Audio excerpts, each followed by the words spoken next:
What is that? That's AMG, bro. The best or nothing. That's AMG. CLS, man. I love it, man. I love it.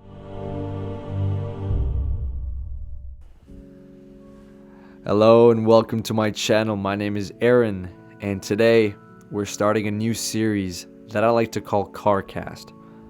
It's a series where I interview cool people who drive cool cars, and today is no exception.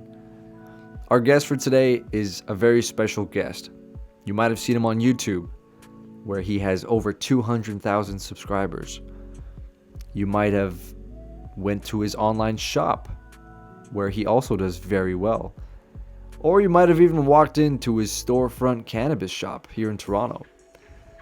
He is an entrepreneur and a hustler. Today we have Nick Wavy. Super cool dude who drives a marvelous car. An unbelievable Mercedes 2015 C63 AMG S. It's an amazing car, outside and in, and we're gonna go really deep into how this car looks from the outside, how it looks from the inside, how it drives, and then we're gonna talk about Nick and his story and how he got to where he's at today and where he would like to go for the future. I'm very excited to show you guys all this content. If you get any value from this or you want to see any more videos, please press the like button, subscribe, and leave a comment down below. Thank you. Enjoy the video.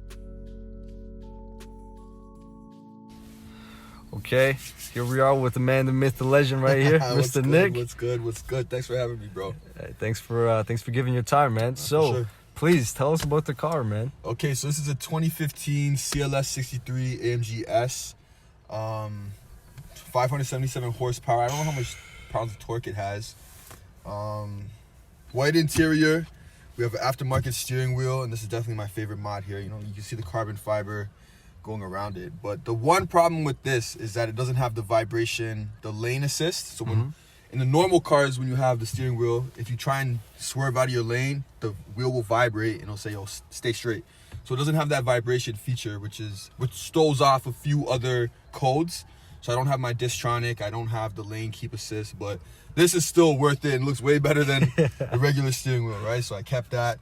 White interior, it doesn't get as dirty as you would think. Very clean. I kept it clean.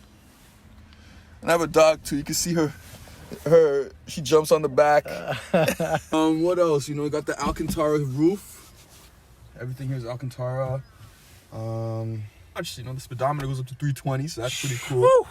I think the fastest I've ever gone, hypothetically speaking, you know, I think I've touched, maybe 280 or 300 before. Jesus Christ. Yeah, this car is stock. So I had another CLS before. I had that tuned up. I had 670 horsepower. I had my cats out. I had my resonators out. Oh my God. This car is just stock. I have my resonators out, and that's it. I haven't done anything to the engine yet. I mean, this car is loud enough. Yeah, it's loud this enough, car is but loud enough. it could be a lot louder. You know, it could get sure. a lot louder. That V8 engine, when you open it up, it roars. It's very loud, and yeah, it's a nice car, man. Honestly, the interior it's luxurious. I had a 2014 before. This is 2015, so the 2015 is a newer body style. So we have the new touchscreen here, and the older model was indented. So this is it's pushed out now, which looks a lot better. It's a bigger screen. What else do we have in here? So you got AMG buttons over here. Yeah, AMG buttons. So you'll press this, and this is like a preset. So when you press this, it can put it to whatever function you want it to be at. So when I press this, it goes into Sport Plus. Oh, nice. Sport control and suspension at the lowest level.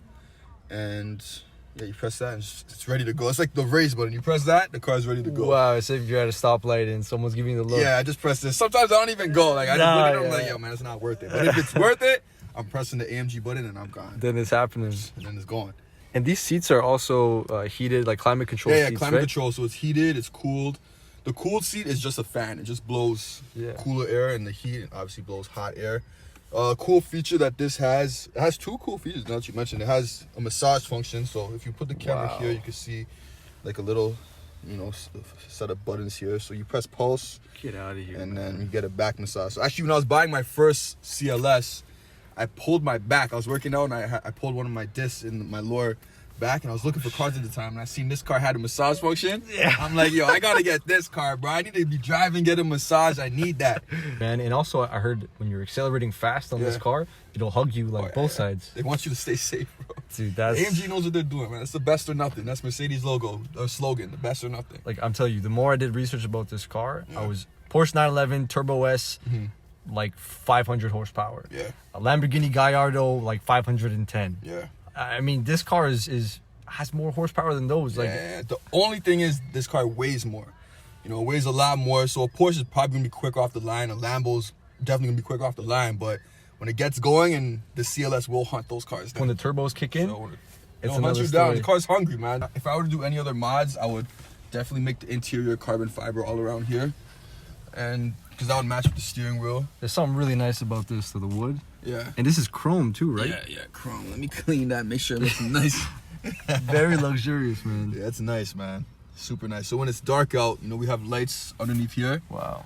So it's not as strong as like the S-Class. I'm sure you've seen S-Class interiors in the newer models where it's just super bright. These ones aren't as bright, but you can still see the different colors. It has blue, orange, and white, I believe. Yeah, I actually like this better because in the S-Class, it's like the whole thing is like a computer, almost like a Tesla. Yeah, look at the whole screen. But this kind of feels like it's more classic. Like, Yeah. I like to see the gauge move, you know? Yeah, like, 100%. There's something cool about 100%. So I'll turn this on, put in Sport Plus. I don't know if you guys should have rolled down the window. She's ready to go. that. Dude, are you serious? Yeah, and that's stock. My neighbors would kill me, Oh, man. yeah, 100%. So my old car had a tune, and on that tune is a pop and bang tune. So when I go like this, you would hear like just Fireworks. 100 gunshots. Like it would sound crazy. It was so hot. Like I would be driving on the street, downshifting, sound like an AK-47 was just let off on the street. Everyone's looking. Yeah, it was ignorant, really ignorant. You gotta go through that phase though, man. Yeah, you have to. I went through the phase, and now I'm more of a low. I haven't even tuned this yet. Little low I'm key, more yeah. low key. You know, I'm not out there trying to get attention like that. Says the guy driving this AMG, right? I'm gonna go outside and see what this sounds Yeah. like, man.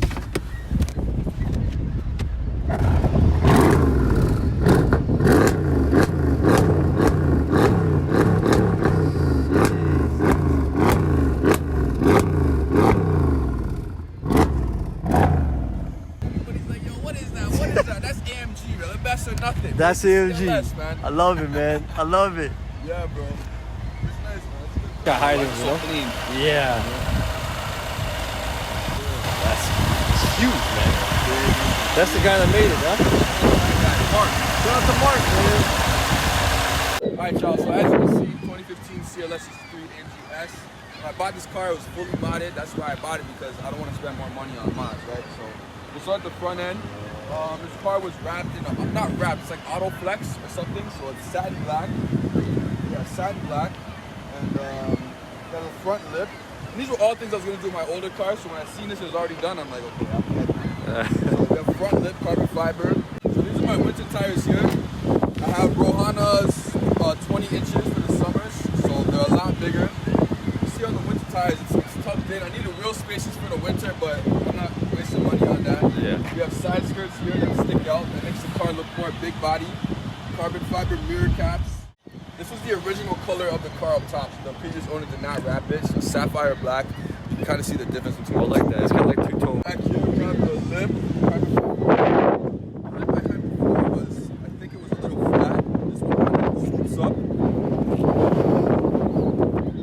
Down here we have a carbon fiber diffuser. This look more big body. This look more luxurious. What else? That's about it. My summer tires are fully flush. Oh, They're shit. lowered on springs, I believe. You got the big old brake pads with the AMG on it too. They're nice to look at. When you gotta replace it, oh good. It's not that fun, huh? Yeah, rain's coming, so I can't punch it too fast. Yeah, That's no. how I crashed my old car. Roads were wet. My boy's like, let's see what this car can do. I'm like, okay. I turned traction off. I was turning a corner like this, and as I was turning, I punched it. Yeah. And then the rear wheels completely spun out, and then I drifted over a curb. So the bottom of my car, the differential was damaged, and the rear axles. I can't remember what part of the rear shifted, but everything was just, it was done. I could have fixed it, but at that point, if I had a chance to get out of the car, it was that time. Yeah. You know, so I'm like, I let the appraiser come and do the appraisal. He said, yo, it's a write-off. I said, no problem. Damn. And then I was Honda Civic life for Yeah. you know, a year. And it was humbling, you know, going from a CLS, you know, $100,000 car to a $2,000 Honda Civic. At first, I was like, damn, this sucks. I miss my car. I want my old car back. But then I started to find appreciation in the Honda Civic. So this car cost me so much money in gas. I was making car payments. Insurance was not too bad at the time.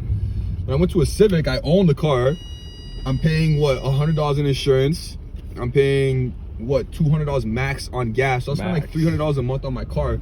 I'm like, yo, this is blast. Like, I love this. Parts change like that, Easy. no cost. Everyone has a Honda Civic Oh part. yeah, 100%. Yeah, it must be hard because you kind of feel like a different person riding a car like this. It takes a lot for you to be able to control the ego and be like, you know what, I'm the same guy whether I'm in a... No, 100%, 100%. And it was, I had to learn that too, because like going from this to the Civic, I was definitely like, it sucked. But then I realized, yo, I wasn't insecure about it. Like I wasn't worried. I knew who I was. It wasn't the car didn't make me, I made the car, you know? So that's it. And I got this car back and I realized, you know what, I don't really care about cars no more, to be honest. That's awesome, man. I do care, but you know, it's not everything, it's right? not, it's definitely not everything. I already lived it up where it was everything, but now there's more to life than cars. No, but cars are sick though. That's amazing. Yeah, I have high hopes of having some nice cars in the future, but I want to go from like Honda Civic to like a supercar. I don't want to, you know, like... No middle car? I mean, I did like the whole Audi thing, but it's just, again, like, why do I have to spend $80 on gas when I can spend $40 in my Civic, you know? Exactly. And not have to worry about it. Yeah, there's a time and a place for the supercars and the sick cars, you know? When you feel like you're ready, and me, when I feel like I'm ready, I'll do it. So I don't know if I told him, yo, I'm selling this car, people. I'm selling this car, yo. You heard it here first. I'm selling it. Going back to the Honda Civic, I got to be smarter with my money, you know? So I look at this, I'm like, if I spend X amount of money on this car, what can I do with that money? There's so many more ways I can take this money and, you know, double it, you know, make more on it. Where this car just sits, I don't even drive this car that much, so it literally just sits in my garage and just takes all my money. It's cool to drive every once in a while, but I don't know if it's necessarily worth what I'm paying, you know? So for those of you looking for a nice car that have the money, this is the guy. This is the one right it's here. Waiting for you. Yeah. It's waiting for you. Has your name on it. This car just needs love. I don't love it. Like, I don't drive it like how I should. I work, you know, 30 kilometers away from where I live, so I don't want to drive this car 30 kilometers to work, 30 kilometers back. I don't want to put mileage on the car like that. This car can't handle it though. This car used to be my daily driver, my old one. When I bought my old car, I had 45,000 kilometers, and by the time I got rid of it, it maybe had 70, and that was all in 1 year. Wow. So I was driving my old car, but now this car is just like I treat it like a baby, you know? I don't want to put too much kilometers on it. I don't want to go too hard with it. 100%. Yeah, so it just sits around. And that's the beautiful thing. It could be like a daily driver, but like a supercar on the both. side, like... What?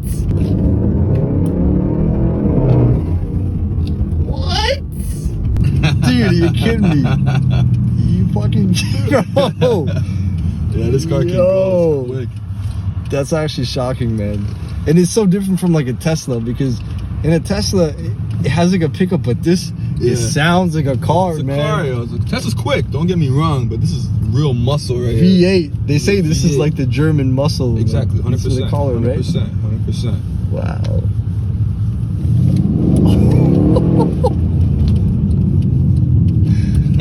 This guy goes from a racer to like a regular dude in like 2 seconds. And this is stock. So when I had my old car and it was stock, and I was driving it, I'm like, yo, this car is so fast, it can't even get faster. But when I tuned it, it was a completely different car. So what you're feeling right now is nothing. That's insane. It's actually nothing. But that's just AMG performance at its finest, man. Pretty much.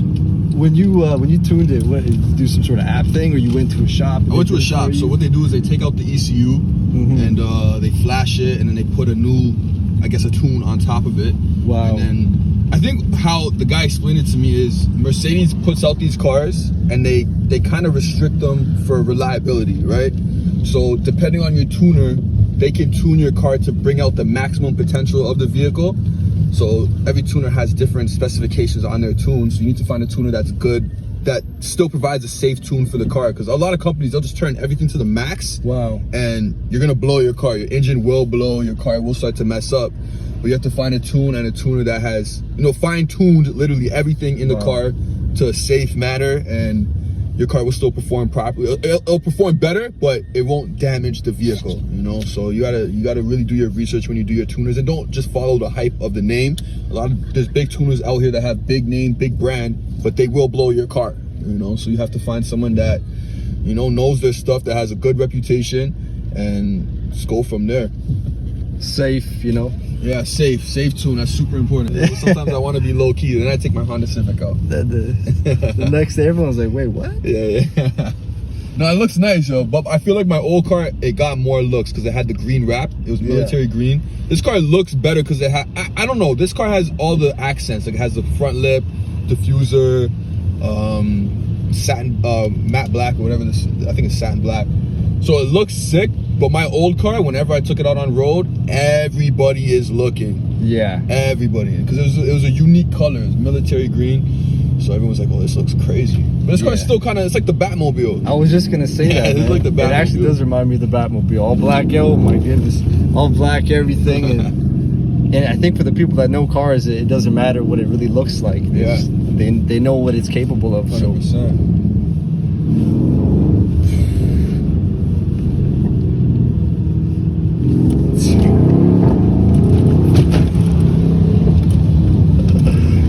Man, this guy is something. This car is a beast. So my old car with the tune, if I go like this, just bare gunshots. Straight bare gunshots. Could you control that? Could you like turn that off? Like if you're in comfort? No. Oh, yeah. In comfort mode, it's not as aggressive and it won't pop as much. Sport mode, it'll start to pop, and Sport Plus mode, it'll really start to pop. Different story. Yeah. Because you had that, you said a Resident Delete. My old car had Resident Delete and my cats were deleted. This car still has its cats, but my Resonators are deleted. Correct me if I'm wrong, the value of the car retains itself if you don't do those things. Is that right? It depends. You know, you might find someone who's an enthusiast who's like, okay, like myself, I bought this car. You know, a common person would be like, okay, this car's a front lip, diffuser, that's too much, I don't want it. But me, I'm an enthusiast, and I'm attracted to those things on the vehicle. So if this car was cat deleted, Resident Delete, and tuned, I would still be like, okay, that's perfect. I don't need to do anything now. Yeah. So I'll be attracted to that. So it's all about the buyer. It's like a Rolex. Like if you have a stock Rolex, that might cost you $40,000. But if you get a stock Rolex, put not factory diamonds around the bezel and stuff, that watch is now worth like $10,000, $20,000. It lost its value. Because not, you know, a rich professional, he might not like a bust down Rolex. He might like the sleek, you know, regular style Rolex. You know, so it's to each his own pretty much. Yeah, that's a really good answer, man. Yeah, there's something beautiful about the OEM, but there's also something amazing about finding parts like the carbon fiber, for example. Oh yeah. This wheel is definitely my favorite feature on this vehicle. It's a really nice touch, man. 100%. Because at night, like I put the flash on it, it's just shiny. You know, it looks so nice. It looks so nice. I used to work at Costco, and I remember I had to ask my boss or my manager, like, oh, can I go take a bathroom break? Can I go get a drink of water? I just didn't like being regulated like that. So, and I also don't like, it was a night shift. So I wake up at 4 o'clock, clock in. Oh, that's really starting. You're good out here? I'm chilling, man. Good? If you're okay. No, I'm good. If you're good, I'm good. But yeah, I just didn't like the regulations. So I like making money on my own terms. I like sleeping. So I like to make money when I'm sleeping. So I started being an entrepreneur and making money my own way. And YouTube was pretty much the beginning where everything started. I was doing the waves and stuff. You can see I have the waves and stuff in my company, Wavy merch. Crazy waves too, man. I brush a lot, man. So yeah, I started doing wave videos and stuff, and I started to get more of a platform. And I wanted to be a rapper, so my plan was let me get a platform, let me get followers, and then start dropping music. Because not everyone is gonna bump your music from the jump. You have to get the respect, and then they'll bump your shit. Wow. So I did that, but I realized I started getting numbers from waves and stuff, and then it just took off from there. So you actually started because you were rapping from back then, and you wanted to, and that's so crazy, man. Like people are sometimes afraid to show their stuff, but you were like looking for respect first. Yeah. Okay. I'm trying to do your due diligence, and Come inside, yo. It's really raining.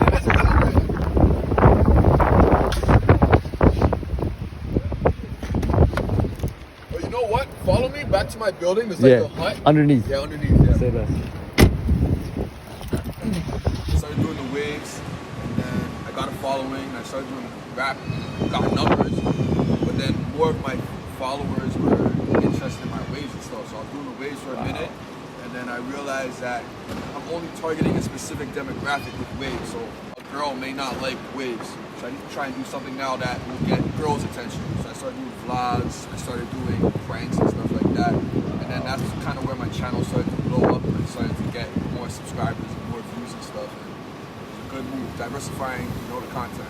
Yeah, and that's super intelligent because a trait of like a successful entrepreneur is to be able to be adaptable, right? Like you start on one thing, if you just keep banging your head and you don't make it, it's like, come on, man. Yeah, so different. The fact that you were doing that is huge. And what are your goals, man? Like, where do you see yourself in the next 5, 10, 20 years? 5 years, definitely retired. I'm turning 28 this year in October, so just now. Believe it or not, I'm lazy, bro. I like chilling. I like doing nothing, you know. But if I want to do that for the rest of my life, I have to work hard for maybe 10 years. I think I would say I've been working hard since 2011. I think that's when I started my YouTube. 2011. So it's 10 years now. 10 years where I dedicated my life to the grind. I'm 27 now. So when I hit 30, I want to make sure I have things in place to the point where I actually don't have to work no more. Wow. Amazing. I could do YouTube again for fun. I don't do YouTube no more. Yeah. And you could do it because you want to, not exactly, because... not because I have to. Which it got to a point. It got to a point where there was so much pressure. Like, if I wasn't dropping the YouTube video, when YouTube was like my only source of income, I had to make sure that I'm dropping videos. So I didn't like being forced to be online because I like being a private person. So if I'm vlogging and stuff, posting pictures on Instagram, everybody knows my business. Which I don't necessarily like. So that's why I kind of took a step back. I said, let me try and make money offline now. And I started doing business. I started my company, Wavy Merch. I opened a barbershop, have a dispensary. Wow. Yeah, I'm trying to just diversify and just. Wow. It's so I don't want to take up all your time talking about how that happened, but like, how did that happen? Just save money and just invest it properly. That's why I'm selling this. Because there's things I can do with the money that can make more money. You know what I mean? So, and were they both good decisions, like looking back, like hindsight now? The barbershop, this Wavy Merch, paid for everything. That was like my first company, and then that blew up. When that blew up, I learned a lot of money management skills. I learned that, okay, I need to try and find a way to reinvest the money to make this last longer. So then I opened up a barbershop, and as I got the barbershop open, COVID came that same week. So I had barbers, I had my licenses, everything was good, but then COVID came. Wow. And then barbershop was shut down, and I said, at the same time, I got my license for a dispensary, so I'm like, I weighed my options. I said, if I have a barbershop, I gotta rely on barbers to cut hair, profit margins are so small, I'll probably make more money at the dispensary. So, and I don't even know when the barbershop can open again because COVID, right? So that was almost a year ago where I decided to get rid of the barbershop, and to this day, barbershops are still closed. And dispensaries have been blowing up. They're still open, so I guess, I'll give myself a pound of back. Nice. That's a good move, So, yeah, the barbershop is done, the dispensary's up and running. Man, thanks so much for your time. No problem, it's been a pleasure, man. No problem. Doing great things, just keep it up. And you're inspirational. I told Nick this before, but he actually was the one that convinced me to move out of my parents' house. Not personally, but I watched this video and I'm like, I gotta do it. Yeah. So if that's me, imagine how many other people. So a lot of people do tell me like your videos inspire me and stuff, and that kind of makes me want to come back because I was spreading a good message, yo. There's people that tell me like, yo, you inspire me. And that to me is worth more than the money. I don't care about the fame. I don't care about the money. I care about changing someone's life for the better. And that's what people tell me I do, and that means a lot. Wow. It means a lot. Wow. And I always have this question for people that I think are doing well, and I've always been curious to ask these questions. So if I could ask you, what's the one thing that makes you happy? The one thing that makes me happy? That's a good question, to be honest. One thing that makes me happy? I feel like doing what I want, to be honest. I like doing what I want. I don't like being restricted. That's a sick answer. Freedom makes me happy. The answer, man. I love man. the freedom, bro. I love the freedom. Cheers to freedom, man. Thank you again, Nick. Yeah, man. I appreciate it, man.